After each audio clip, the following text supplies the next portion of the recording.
Habang nag-scroll ako sa Dauyin sa mental hospital, hindi ko inaasahan na makikita ko ang video ng celebration party para sa pagpasok ng anak kong si Mingming sa Kingby University. Ang matagal ko nang pinipigil ang kalungkutan ay biglang gumaan. Pero sa sumunod na segundo, isang batang lalaki na puno ng dugo at sugat, sira-sira ang damit, ang pumasok sa video. Umiiyak siyang nagmamakaawa sa anak ko. Young Master Mingming, si Xiaoyu po ay halos hindi na makilala sa sobrang pagpapahirap niyo.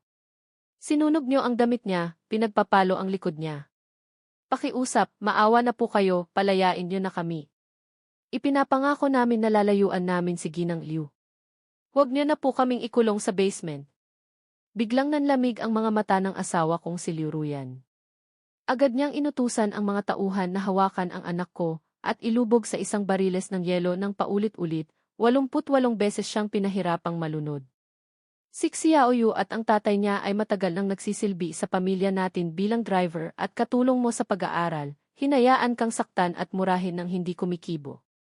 Pero lalo mo pang sinobrahan. Mukhang masyado kitang pinalayaw. Ngayon, ipapaalam ko sa iyo na ang Liu Group ay hindi nangangailangan ng isang psychopathic na tagapagmana. Biglang natapos ang party. Ang anak ko ay marahas na dinala sa Yukai Bridge at ginawang post ng semento habang buhay. Pagkaraan ng 3 araw, nakita ko ang anak ko. Ang kalahati ng kanyang mukha ay tumigas sa semento, nakakulong sa isang ekspresyon ng walang hanggang takot. Pinunit ko ang aking mental diagnosis, tinutok ko ang isang basag na salamin sa lalamunan ng direktor, at pinilit siyang pirmahan ang aking discharge papers.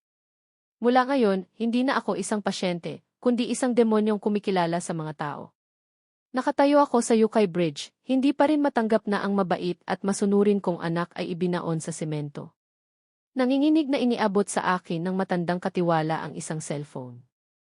Ginoo, sabi niya habang umiiyak, ito po ang huling video ng Young Master. Inutos ng ginang na sirain ang lahat ng ebidensya, pero hindi ko po kaya. Namumutla kong kinuha ang cellphone. Sa video, ang anak ko ay hawak ng 4 na bodyguard sa isang butas na puno ng semento. Ang kanang braso niya ay baluktot sa isang kakatwang anggulo, halatang bali na. Nang umabot na ang semento sa kanyang dibdib, sumigaw siya ng buong lakas, "Papa, tulungan mo ako." Biglang lumitaw sa kamera ang makintab na sapatos na katad ni Li Zefeng. Yumuko siya, hinawakan ang buhok ng anak ko gamit ang kamay niyang may suot na Rolex. "Maliit na basura, hindi ka maililigtas ng baliw mong ama." Pagkasabi nito, ibinuhos niya ang isang balde ng kumukulong aspalto sa mukha ng anak ko. Sa gitna ng tunog ng nasusunog na balat, ang huling sigaw ng anak ko ay naging isang impit na ungol na parang pumutok na bula. Biglang may lumabas na notifikasyon sa cellphone. Birthday live stream ni Young Master Xiaoyu. Automatikong lumipat ang screen. Ang nakangiting mukha ni Li Zefeng ang bumungad. "Salamat sa mga pagbati ninyo, mga kaibigan. Ngayon ang 18th birthday ng aming si Xiaoyu. Nag-arkila si Ruya ng buong yacht club para sa kanya." Habang gumagalaw ang kamera, nakita ko si Liu Ruyan na personal na isinusuot sa anak ng mamamatay tao ang isang Cartier na may diamante. Si Xiaoyu ay nakasuot ng limited edition na sapatos na paboritong brand ng anak ko. Ang kwintas na suot niya ay ang ancestral jade pendant na ibinigay ko kay Mingming bago ako maospital. Naglalabasan ang mga komento. "Congrats, Kuya Li. Sa wakas, mula sa pagiging driver, amo ka na ngayon." Ang asawa ni President Liu ay matagal nang nasa mental hospital. "Salamat kay Kuya Li sa pag-aalaga sa mag-ina. Ang saya-saya niyo tignan bilang isang pamilya. Si Xiaoyu talaga ang nararapat maging Young Master ng pamilya Liu." Habang pinapanood ko ang masayang pamilya sa livestream at tinititigan ang huling ekspresyon ng anak ko na nakakulong sa semento, ang puso ko ay tila pinupunit sa dalawa. Bawat pagbati sa comment section ay parang kutsilyong mailason. Inuukit sa aking kaluluwa ang kawalang katarungang dinanas naming mag-ama. Napakalaking kabalintunaan. Ang aking si Mingming, na pumasok sa Kingby bilang top isa sa buong syudad, ay pinaratangang isang marahas na baliw. Samantala, ang magnanakaw na sumisigaw ng magnanakaw, ay suot ang kanyang damit, gamit ang kanyang kwintas, at tinatamasa ang lahat ng dapat sana ay para sa kanya. 10 taon na ang nakalipas, na-diagnose ako ng matinding bipolar disorder. Si Mingming, na 16 na taong gulang pa lamang, ay tumakbo papasok sa aking study ng nakayapak. Hinawakan niya ang aking mukha gamit ang kanyang maliliit na kamay at sinabing, "Papa, huwag kang matakot. Babasahan kita ng kwentong pambata." Nang siya ay binuli sa paaralan ng mga siga, at puno ng dugo ang kanyang uniforme, si Liu Ruyan ay abala sa pagsisimula ng kanyang negosyo. Upang hindi siya maabala, mahinahon ko lang na pinunasan ang dugo sa mukha ng anak ko at marahang nagtanong, "Sabihin mo kay Papa, sino-sino sila?" Nang gabing iyon, inakit ko ang 12 magulang ng mga bata sa isang abandonadong pabrika. Nang marinig ang sirena ng pulis, ang mga sigaw sa bodega ay halos hindi na marinig. Binali ko ang kanilang mga daliri isa-isa, tulad ng ginawa ng kanilang mga anak kay Mingming. At ako, tahimik na nakaupo sa gitna ng dugo, may bahagyang ngiti sa aking labi. Dinala nila ako sa mental asylum. Si Mingming lang ang dumadalaw sa akin linggo-linggo. Ididikit niya ang kanyang mukha sa salamin at pipiliting ngumiti ng masaya. "Papa, tingnan mo, tumangkad na naman ako." Sa huli naming pagkikita, hawak niya ang kanyang acceptance letter mula sa King Bay. Umiikot siya sa ilalim ng araw, ang puting polo niya ay iwinawagayway ng hangin na parang isang puting kalapati na handa ng lumipad. "Pa, nakapasa ako sa King Bay. Kapag may trabaho na ako, kukunin kita rito para alagaan ka." Hindi ko inaasahan na iyon na pala ang huling pagkikita namin. Ang kaawa-awa kong anak, hindi pa man tapos ang kanyang celebration party, ay isinara na sa semento magpakailanman. Tinutok ko ang ballpen sa ugat sa lig ng direktor, pinilit siyang pirmahan ang aking discharge papers. Dahil sisiguraduhin kong ang lahat ng nanakit sa anak ko ay magmamakaawang mabuhay ngunit hindi mamamatay. Pag-uwi ko, sinunog ko ang natitirang uniforme ng anak ko at maingat na inilagay ang abo sa isang urn. Ito na lang ang natitira kong alaala. Pagkasara ko pa lang ng takip, marahas na sinipa ang pinto.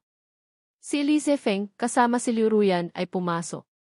Ang kanyang makintab na sapatos ay tumutunog sa sahig na gawa sa kahoy. Hindi ba't ito si Gishen mula sa mental hospital? Sinadya niyang ipakita ang Rolex sa kanyang pulso, na dati kong koleksyon. Napatingin si Liu Ruyan sa urn na hawak ko, kumunot ang noo. Ngunit nang makita ang aking ekspresyon, napalitan ito ng isang mapanuyang ngiti. "Ano? Para magmukha kang kaawa-awa, pati ba naman ang pagsumpa sa sarili mong anak ay gagawin mo?" Si Li Zefeng ay mayabang na iwinagayway ang manggas ng kanyang suite. "Ruyan, pinapunta mo lang naman si Mingming sa construction site para maranasan ang buhay. Pero itong si Gishen, ginulo ang asylum at nagdala pa ng urn dito para umarte." Bigla niyang iniunat ang kamay. "Hindi kaya semento mula sa construction site ang laman niyan?" Umiwas ako at sumalpok siya sa isang kabinet. "Baliw ka na ba?" sigaw ni Liu Ruyan. Nararapat lang parusahan si Mingming sa pagmamaltrato kay Xiaoyu. Pinapunta siya sa site para matuto ng leksyon. Hinawakan ni Liu Ruyan ang braso ko. "Hindi ka lang nagsisisi, naglakas loob ka pang saktan si Zefeng." Hinihimas ni Li Zefeng ang kanyang pulso, may masamang tingin sa kanyang mga mata. "Ruyan, alam kong galit sa akin si Ishen. Kasalanan ko, hindi ko naturuan ng maayos si Mingming." "Tama na," hinablot ni Liu Ruyan ang kwelyo ko. "Humiling ka agad ng tawad kay Zefeng.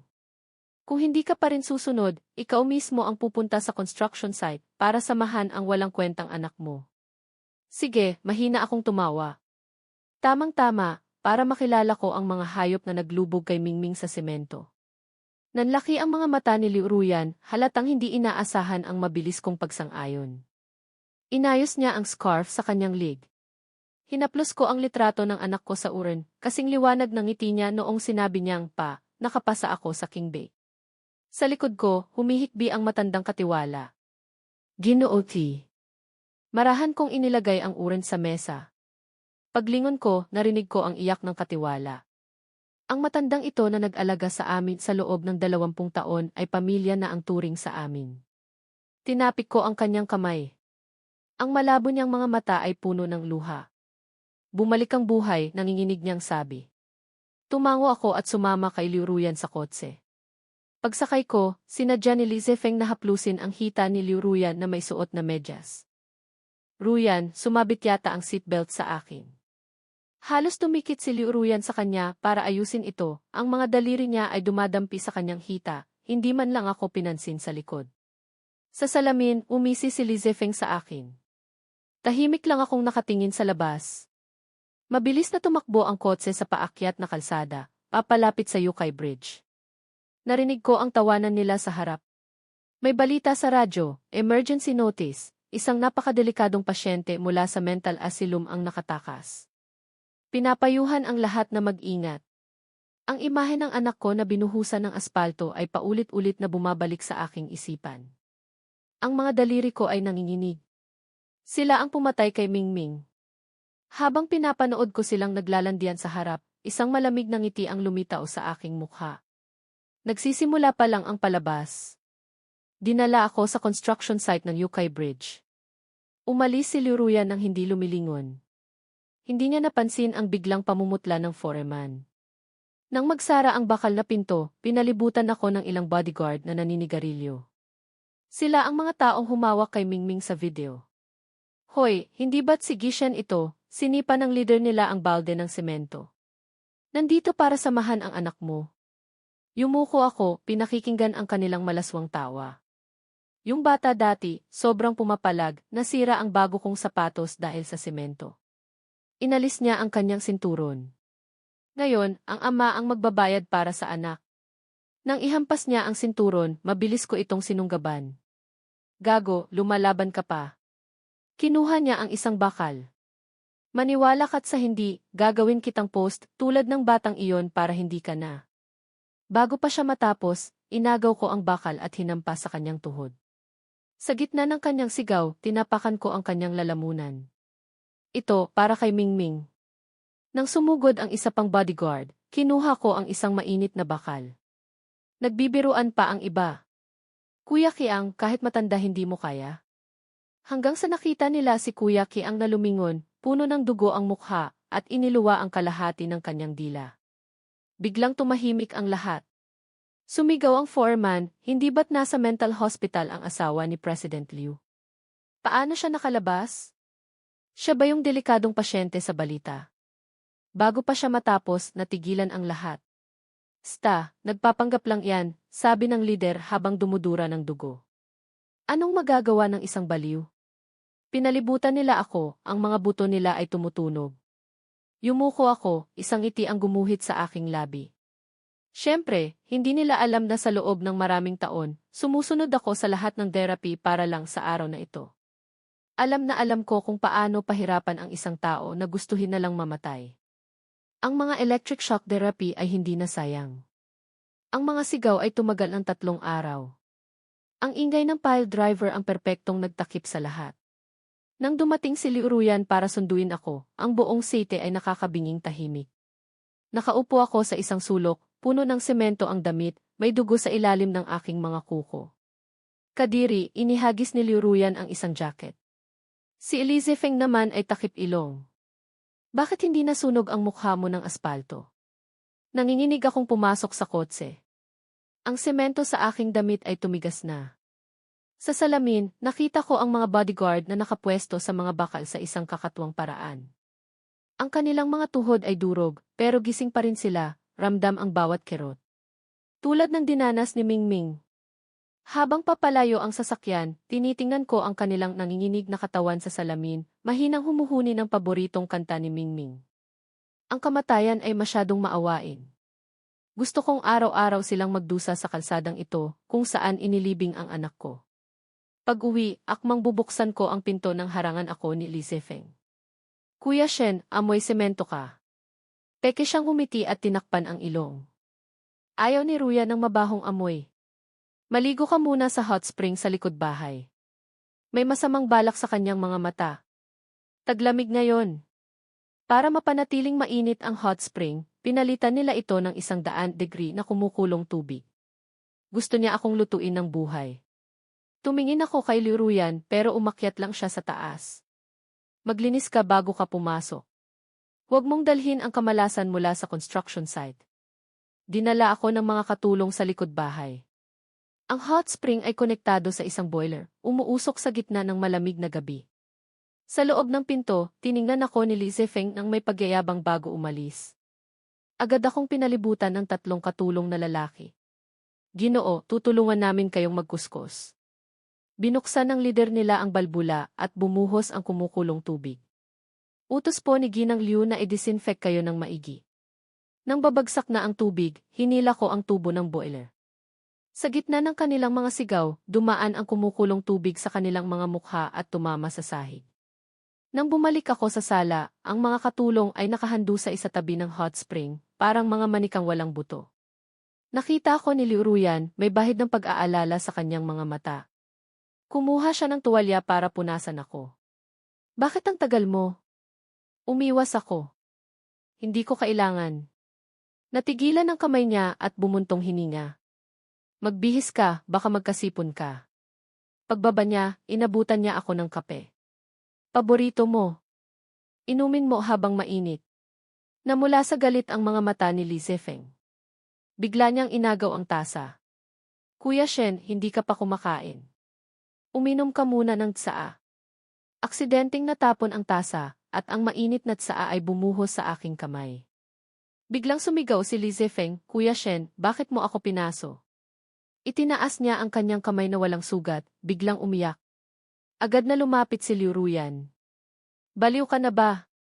Habang nasa asilum ka, si Zefeng ang nag-asikaso ng lahat. Hindi ka man lang nagpasalamat sa pag-aalaga niya kay Mingming, tapos ngayon, pinaso mo pa siya. Biglang kumirot ang puso ko. Inalagaan si Mingming. Inalagaan hanggang sa ang perpekto kong anak ay ilibing sa semento at aspalto. Tiningnan ko ang aking kamay na namumula at may paltos at bigla akong tumawa. Nagsara ang lahat ng smart lock sa bahay. Naka-lockdown mode. Nagalit si Liu Ruyan. Anong ginagawa mo? Hindi ka pa ba natuto ng leksyon sa construction site? Humingi ka ng tawad kay Zefeng, kung hindi, tatawag ako sa mental hospital para sunduin ka. Hindi ko siya pinansin. Patuloy lang akong tumawa at dahan-dahang itinaas ang manggas ko para ipakita ang mga sugat mula sa site. Biglang sumigaw si Li Zefeng habang nakaturo sa Zi. Ipinapakita sa balita ang aksidente sa construction site, ang mga bodyguard na pinahirapan. Baliw! Anong ginawa mo? Sinubuan ko siya ng maruming basahan na may semento. Umiti ako ng parang inosente. Idzre, huwag kang maingay. Nagsisimula pa lang ang laro. Hinablot ako ni Liu Ruyan sa kwelyo at tumama ako sa pader. Anong kabaliwan to? Bakit hindi ka humihingi ng tawad? Tumingin ako sa kanya at mapaklang ngumiti. Hindi naman siya napaso. Ako ang napaso. Itinaas ko ang aking braso na puno ng paso. Nanlaki ang mga mata ni Liu Ruyan na tigilan. Paano teka, kukuha ako ng gamot. Akmang aalis na siya nang hawakan ni Li Zefeng ang kanyang palda. Huwag kang umalis. Huwag mo akong iwan. Nagsisiksik siya sa sofa, takot na takot sa akin na parang nakakita ng demonyo. Kukuha lang ako ng gamot, anong kinatatakutan mo, sabi ni Liu Ruyan at umalis. Ang buong bahay ay naging tahimik. Dahan-dahan akong lumapit kay Li Zefeng, may nakakatakot na ngiti sa aking labi. Noong ibinuhos mo ang aspalto sa mukha ng anak ko, natakot ka ba? Namutla siya at nagsimulang manginig. Tinulak niya ako at bumagsak sa sahig. Kahit baliw ka, ang pagpatay ay may parusa. Tiningnan ko siya at tumawa. Talaga? Pero ang sabi nila, ang mga baliw ay hindi nananagot sa pagpatay. Biglang bumukas ang zihi sa likod ko. Ipinapalabas ang balita, emergency notice, isang napakadelikadong pasyente mula sa mental asylum ang nakatakas. Pinapayuhan ang lahat na mag-ingat. Nasa screen ang litrato ko na nakasuot ng damit ng pasyente. Nagbago ang mukha ni Li Zefeng. Gago. Nakatakas ka pala. Kinuha niya ang kristal na ashtray sa mesa at ibinato sa akin. Mamatay ka na, baliw. Umiwas ako at sumabog ang ashtray sa pader.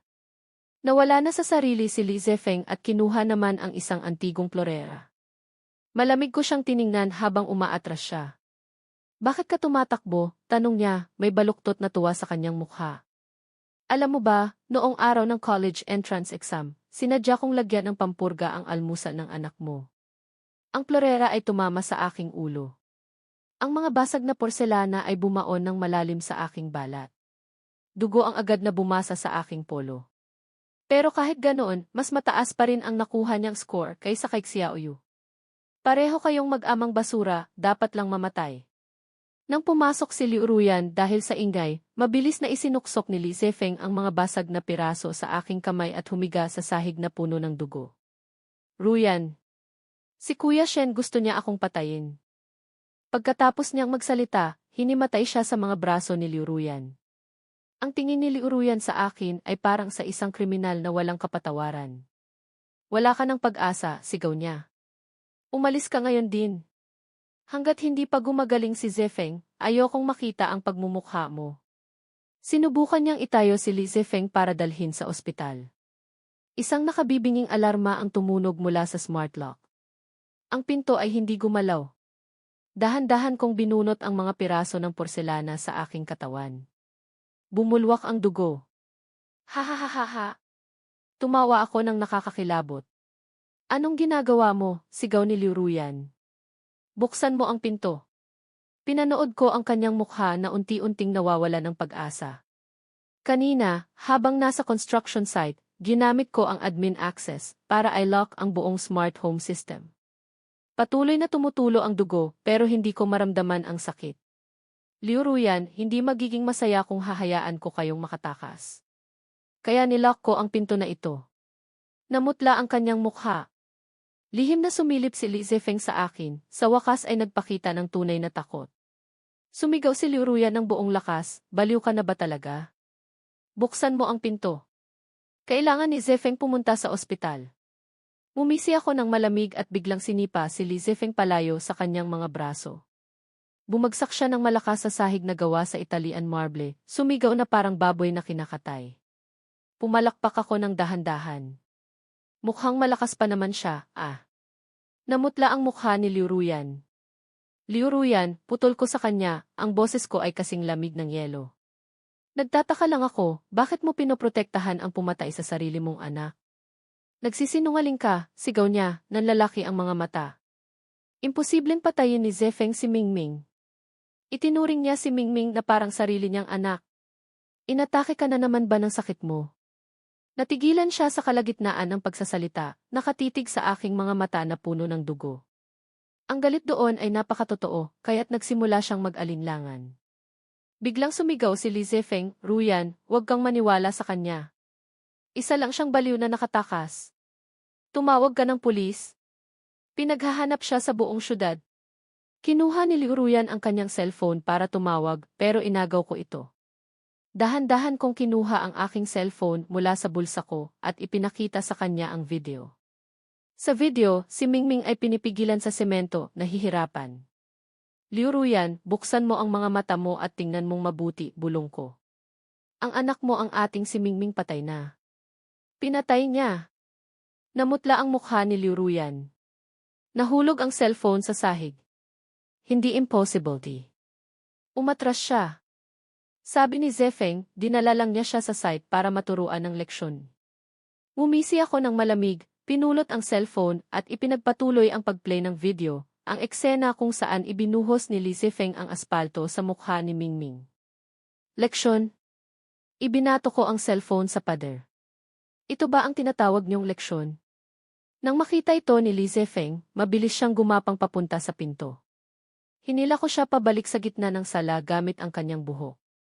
Bakit ka nagmamadali, bulong ko, hinahaplos ang kanyang buhok na inaayos niya ng 2 oras araw-araw. Hindi pa tayo tapos magkwentuhan. Kumuha ako ng gunting mula sa aking bulsa. Snip! Ang paborito niyang sideburn ay nahulog sa sahig. Buhok ko, sigaw niya, sinusubukang kunin ito. Tinapakan ko ito at kumuha ng isang bote ng pangkulay ng buhok. Huwag kang mag-alala, may inihanda akong bagong style para sa iyo. Sa kanyang mga mata na puno ng takot, ibinuhos ko ang buong bote ng neon green na pangkulay sa kanyang ulo. Mas maganda to, sabi ko, pinagmamasdan ang aking obra. Para hindi ka na magpanggap na isang malaking tao araw-araw. Nakatayo lang si Liu Ruyan, tila hindi pa rin makapaniwala sa nakita sa video. Pumunta ako sa kusina at kinuha ang mga inihanda kong gamit, isang tangke ng liquid nitrogen at isang supot ng harina. Naaalala mo ba? Itinaas ko ang tangke. Noong 12 taong gulang si Mingming, sinadya mo siyang ikulong sa ice cellar. Hindi man lang siya nagsabi sa akin. Si old butler pa ang nagsabi sa akin. Ibinuhos ko ang liquid nitrogen sa ulo ni Li Zifeng. Sumigaw siya sa sobrang lamig. Bago pa siya makabawi, binuhusan ko siya ng harina. Mukha kang isang payaso.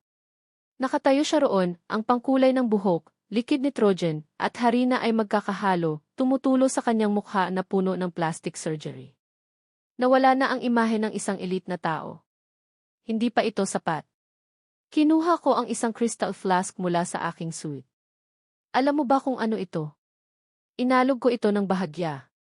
78% concentrated sulfuric acid. Nanlaki ang mga mata ni Li Zifeng. Nagsimula siyang umiling, gumagawa ng mga tunog na parang ihehe. Noong ibinuhos mo ang aspalto sa mukha ni Mingming, binuksan ko ang takip, isang matapang na amoy ang kumalat, naisip mo ba na mangyayari ito? Sa wakas ay natauhan si Liu Ruyan. Huwag! Umiwas ako at itinulak siya sa sofa.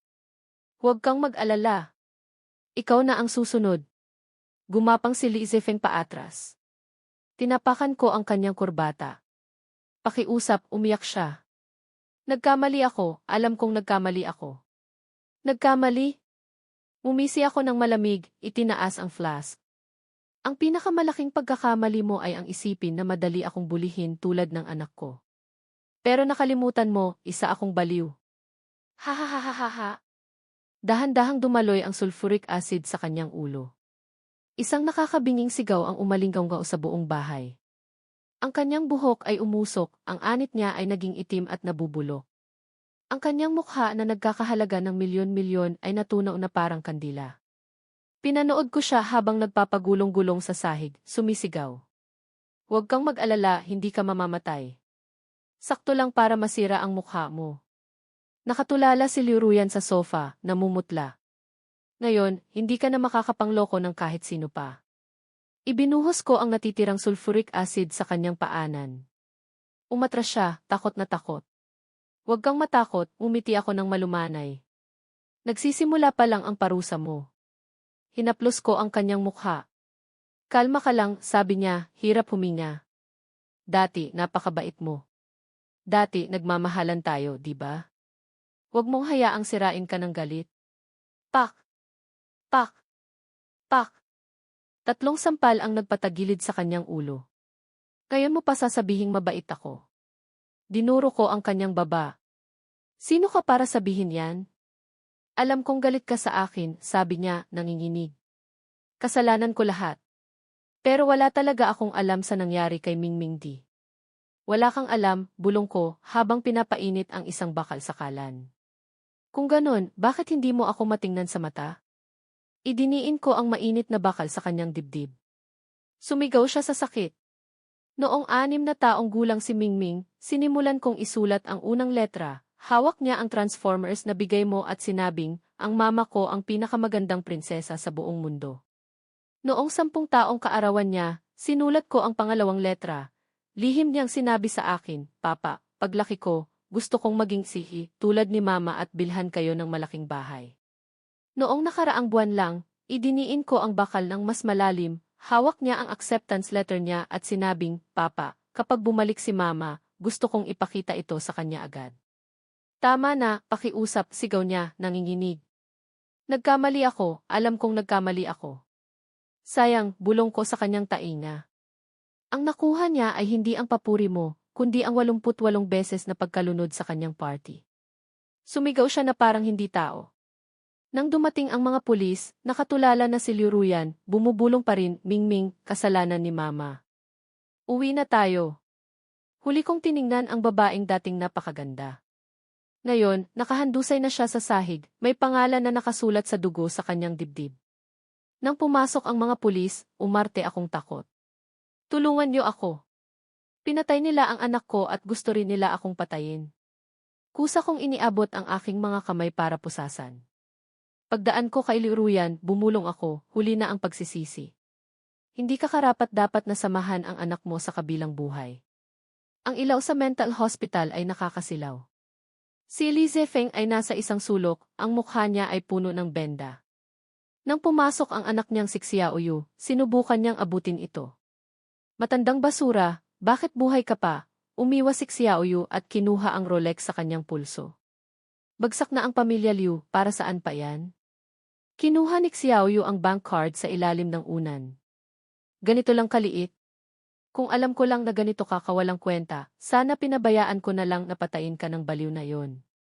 Dinuraan niya si Li Zefeng at umalis. Sa kabilang kwarto, si Liu Ruyan ay nakatulala sa Zi. Simula nang mangyari iyon, para siyang nawalan ng kaluluwa. Nang ako ay maaresto, ibinunyag ng media ang lahat. Ang stock ng Liu Group ay bumagsak. Ang babaeng mas mahal pa ang karera, kaysa sa buhay ay kailangan ng magbenta ng alahas, para sa bayarin sa ospital. Sa social media, ang hashtag na #ShenMuanSonareSoTragic ay umabot sa 1 bilyong view. Nahanap ng isang reporter ang aming matandang katiwala. Sa harap ng kamera, umiyak siya, ang amo namin ang pinakamabait na tao. Ang driver na iyon ang nagplano ng lahat, nilagyan ng pampurga ang pagkain ng Yaong Master at pinagbintangan siya. Nag-viral ang interview. Sa korte, pinanood ko ang mga taong hindi ko kilala na umiiyak para kay Mingming. Bigla kong naramdaman ang init sa aking puso. Sa ospital, biglang tumawa ng malakas si Liu Ruyan habang nanonood ng balita. Tumakbo siya sa bintana at sumigaw, "Mingming, patawarin mo si Mama. Sasamahan na kita." Bang! Mula sa ika-negatibo 20 palapag, sapat na iyon para ang isang babaeng mayabang ay mamatay ng durog. Makalipas ang 3 buwan, sa korte, idineklara akong may malubhang sakit sa pag-iisip at ipinadala sa mandatoryong paggamot. Naghiyawan ang mga tao. Habang papaalis, tiningnan ko ang abogado ni Li Zefeng na mukhang balisa habang kausap sa telepono. Narinig ko siyang bumulong, "Las Vegas." Nang umagang iyon, ang anak ni Li Zefeng na si Xiaoyu ay nagkaroon ng malaking utang sa sugal sa Las Vegas. Kinagabihan, dinala siya sa isang abandonadong pabrika, pinutol ang kanyang daliri at itinapon sa disyerto ng Nevada. Si Li Zefeng ay sinentensyahan ng habambuhay na pagkabilanggo. Mabuti. Hinaplos ko ang litrato ni Mingming sa aking bulsa. Sa huli, hinukay ng gobyerno ang tulay at natagpuan ang mga labi ni Mingming. Inilibing siya sa isang mapayapang sementeryo. Ang Qingbi University ay nag-anunsyo ng isang scholarship sa kanyang pangalan. Bumalik ako sa mental asylum. Sa pagkakataong ito, iba na ang lahat. Ang mga staff ay mababait. Ang aking kwarto ay maliwanag, may tanawin ng hardin. Umupo ako sa tabi ng bintana, hinahaplos ang aming litrato. Tila hindi siya umalis. Sa katahimikan, isang maliit na figura ang lumitaw. Si Mingming, nakangiti, nakasuot ng puting polo, tumatakbo papalapit sa akin. "Papa," sabi niya, ang boses niya ay parang kampana. Umiyak ako. Sinubukan kong abutin siya, pero hangin lang ang nahawakan ko. Pero alam kong nandoon siya. "Anak," sabi ko, "tandaan mo, ikaw ang liwanag ng buhay ni Papa. Kung magkikita tayo sa susunod na buhay, yayakapin kita ng mahigpit at ibibigay ang lahat ng pagmamahal na hindi ko naibigay." Ngumiti siya. "Papa, hihintayin kita." Nawala siya, pero ang kanyang mga salita ay nanatili. Alam kong hindi siya umalis. Hinihintay niya ako.